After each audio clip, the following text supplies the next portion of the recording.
بسم اللہ الرحمن الرحیم۔ السلام علیکم۔ حضرت عائشہ فرماتی ہیں، ایک دن حضور صلی اللہ علیہ وآلہ وسلم گھر آئے۔ میں نے دیکھا آج حضور صلی اللہ علیہ وآلہ وسلم بہت خوش ہیں۔ حضور صلی اللہ علیہ وآلہ وسلم جلدی میں کوئی چیز اٹھا کے جانے لگے۔ میں نے راستہ روک لیا کہ میں نے نہیں جانے دینا۔ حضور نے کہا، عائشہ میرا کوئی انتظار کر رہا ہے۔ اما عائشہ نے کہا، حضور لوگ تو آئے ہی رہتے ہیں، میری بھی بات سن لیں۔ حضور صلی اللہ علیہ وآلہ وسلم نے فرمایا، اچھا بتاؤ کیا بات ہے؟ تو اما عائشہ نے بتایا کہ مجھے میرے والد نے کہا تھا، جس دن حضور صلی اللہ علیہ وآلہ وسلم کو خوش دیکھو تو میری اور اپنی بخشش کی دعا کروانا۔ حضور صلی اللہ علیہ وآلہ وسلم نے ہاتھ اٹھائے، اے اللہ عائشہ اور ابو بکر کو عزت والی زندگی عطا فرما، اے اللہ ان کا حساب قیامت میں آسان فرمانا۔ اور پھر کہا، اے اللہ انہیں بغیر حساب ہی جنت عطا فرما۔ حضور صلی اللہ علیہ وآلہ وسلم دعا مانگ چکے تو پوچھا، عائشہ خوش ہو گئی ہو؟ جی حضور صلی اللہ علیہ وآلہ وسلم ہو گئی ہوں۔ حضور صلی اللہ علیہ وآلہ وسلم اٹھ کے جانے لگے تو واپس لوٹ آئے اور کہا، عائشہ میری دعا سن کے رو رہی ہو؟ مجھے قسم ہے اللہ کی عزت کی، میں اپنے ہر امتی کے لیے یہی دعا دن میں 2 مرتبہ مانگتا ہوں۔ اللہ تعالیٰ سے دعا ہے، اے میرے اللہ، اے پروردگار، ہم اپنا ہر معاملہ تیرے سپرد کرتے ہیں۔ اپنے فضل و رحمت اور برکت کے ذریعے سے خوشیوں والی چابی سے ہمارے ہر غم اور ہر دکھ کا تالا کھول دے۔ اے اللہ ہماری زندگی میں جو مشکلیں ہیں، جو پریشانیاں ہیں، ان کے دروازوں پر اپنی قدرت کا تالا لگا دے تاکہ ہم زندگی بھر کسی مشکل اور پریشانی کو نہ دیکھیں۔ اے اللہ بے شک تو ہر چیز پر قادر ہے، ہماری زندگی کو اپنی رضا والے راستے پر گامزن کر دے اور ہمارے دل کو اپنی محبت اور نور سے بھر دے، آمین یا رب العالمین۔ آج انشاءاللہ سورۃ طلاق کی آیت نمبر 7 سے سٹارٹ کریں گے۔ اس کا ترجمہ اور تفسیر تفہیم القرآن سے بیان کروں گی جو اہل سنت جماعت کے لیے ہے۔ اعوذ باللہ من الشیطان الرجیم، بسم اللہ الرحمن الرحیم۔ خوشحال آدمی اپنی خوشحالی کے مطابق نفقہ دے اور جس کو رزق کم دیا گیا ہو وہ اسی مال میں سے خرچ کرے جو اللہ نے اسے دیا ہے۔ اللہ نے جس کو جتنا کچھ دیا ہے اس سے زیادہ کا وہ اسے مکلف نہیں کرتا۔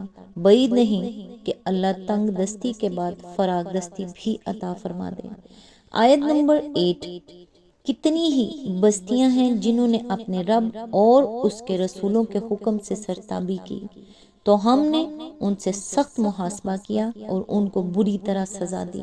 اس کی تفسیر ہے، اب مسلمانوں کو متنبہ کیا جاتا ہے کہ اللہ کے رسول اور اس کی کتاب کے ذریعے سے جو احکام ان کو دیے گئے ہیں ان کی اگر وہ نافرمانی کریں گے تو دنیا اور آخرت میں کس انجام سے دوچار ہوں گے، اور اگر اطاعت کی راہ اختیار کریں گے تو کیا جزا پائیں گے۔ آیت نمبر 9، انہوں نے اپنے کیے کا مزہ چکھ لیا اور ان کا انجام کار گھاٹا ہی گھاٹا ہے۔ آیت نمبر 10، اللہ نے آخرت میں ان کے لیے سخت عذاب مہیا کر رکھا ہے، پس اللہ سے ڈرو اے صاحب عقل لوگو جو ایمان لائے ہو، اللہ نے تمہاری طرف ایک نصیحت نازل کر دی ہے۔ آیت نمبر 11، ایک ایسا رسول جو تم کو اللہ کی صاف صاف ہدایت دینے والی آیات سناتا ہے تاکہ ایمان لانے والوں اور نیک عمل کرنے والوں کو تاریکیوں سے نکال کر روشنی میں لے آئے۔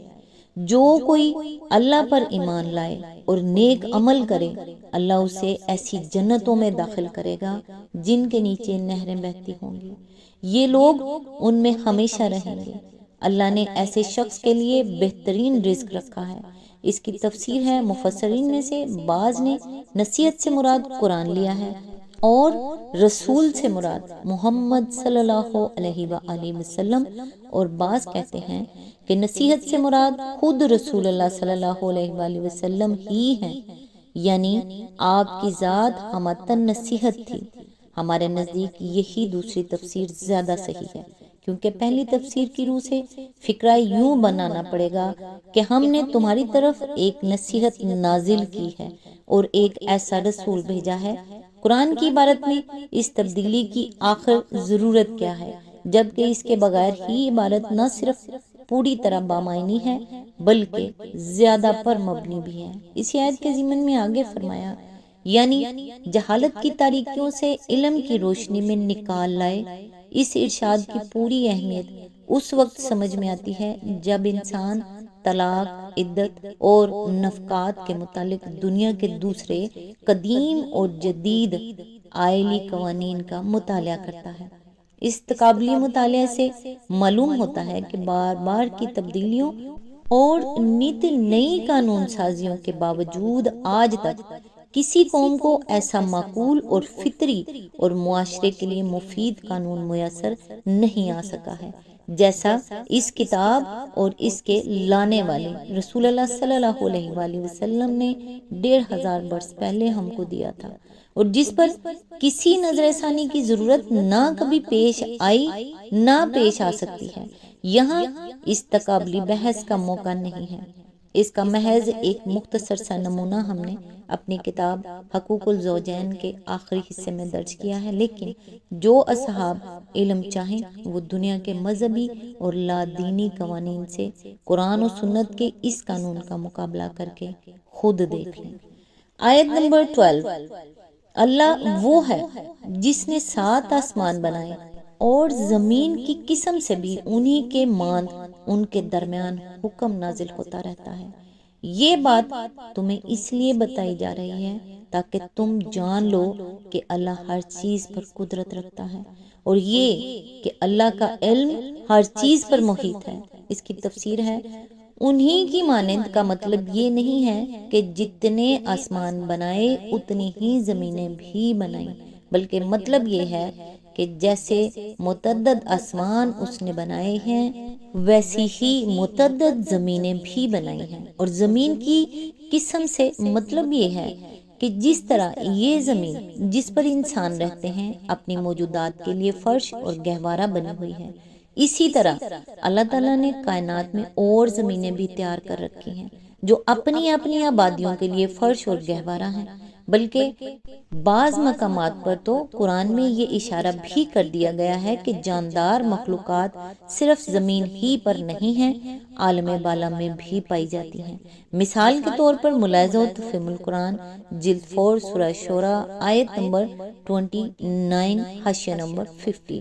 بالفاظ دیگر آسمان میں یہ جو بے شمار تارے اور سیارے نظر آتے ہیں یہ سب ڈھنڈار پڑے ہوئے نہیں ہیں، بلکہ زمین کی طرح ان میں بھی بکثرت ایسے ہیں جن میں دنیایں آباد ہیں۔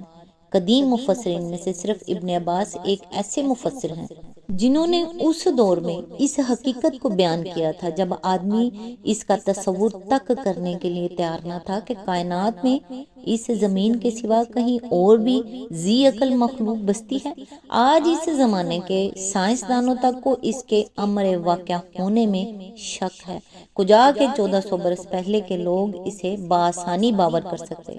اسی لیے ابن عباس رضی اللہ عام لوگوں کے سامنے یہ بات کہتے ہوئے ڈرتے تھے کہ کہیں اس سے لوگوں کے ایمان متزلزل نہ ہو جائیں۔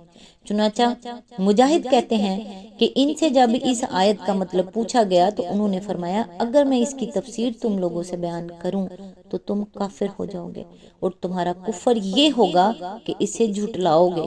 قریب قریب یہی بات سعید بن جبیر سے بھی منقول ہے۔ ابن عباس نے فرمایا، کیا بھروسہ کیا جا سکتا ہے کہ اگر میں تمہیں اس کا مطلب بتاؤں تو تم کافر نہ ہو جاؤ گے۔ ابن جریر عبد بن حمید، تاہم ابن جریر، ابن ابی حاتم اور حاکم نے اور شعب الایمان اور کتاب الاسماء والصفات میں بہقی نے ابو الضحیٰ کے واسطے سے باختلاف الفاظ ابن عباس کی یہ تفسیر نقل کی ہے کہ ان میں سے ہر زمین میں نبی ہے تمہارے نبی صلی اللہ علیہ وآلہ وسلم جیسا، اور آدم ہے تمہارے آدم جیسا، اور نوح ہے تمہارے نوح جیسا، اور ابراہیم ہے تمہارے ابراہیم جیسا، اور عیسیٰ ہے تمہارے عیسیٰ جیسا۔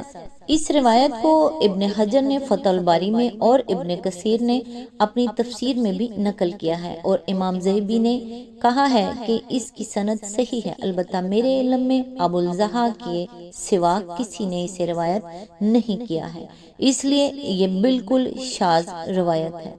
بعض دوسرے علماء نے اسے کذب اور موضوع قرار دیا ہے، اور ملا علی قاری نے اس کو موضوعات کبیر صفحہ نمبر 19 میں موضوع کہتے ہوئے لکھا ہے کہ اگر یہ ابن عباس ہی کی روایت ہے تب بھی اسرائیلیات میں سے ہے، لیکن حقیقت یہ ہے کہ اسے رد کرنے کی اصل وجہ لوگوں کا اسے بعید عقل و فہم سمجھنا ہے، ورنہ بجائے خود اس میں کوئی بات بھی خلاف عقل نہیں ہے۔ چنانچہ علامہ علوسی اپنی تفسیر میں اس پر بحث کرتے ہوئے لکھتے ہیں، اس کو صحیح ماننے میں نہ عقلاً کوئی چیز مانے ہے نہ شرعاً۔ مراد یہ ہے کہ ہر زمین میں ایک مخلوق ہے جو ایک اصل کی طرف اسی طرح راجع ہوتی ہے جس طرح بنی آدم ہماری زمین میں آدم علیہ السلام کی طرف راجع ہوتے ہیں، اور ہر زمین میں ایسے افراد پائے جاتے ہیں جو اپنے ہاں دوسروں کی بنسبت اسی طرح ممتاز ہیں جس طرح ہمارے ہاں نوح اور ابراہیم علیہ السلام ممتاز ہیں۔ آگے چل کر علامہ موصوف کہتے ہیں، ممکن ہے کہ زمینیں 7 سے زیادہ ہوں اور اسی طرح آسمان بھی صرف 7 ہی نہ ہوں۔ 7 کے عدد پر جو عدد تام ہے، اکتفا کرنا اس بات کو مستلزم نہیں کہ اس سے زائد کی نفی ہو۔ پھر بعض احادیث میں ایک آسمان کی درمیانی مسافت جو 500 برس بیان کی گئی ہے۔ اس کے متعلق علامہ موصوف کہتے ہیں، یعنی اس سے مراد ٹھیک مسافت کی پیمائش بیان کرنا نہیں ہے، بلکہ مقصود بات کو اس طرح بیان کرنا ہے کہ وہ لوگوں کی سمجھ سے قریب تر ہو۔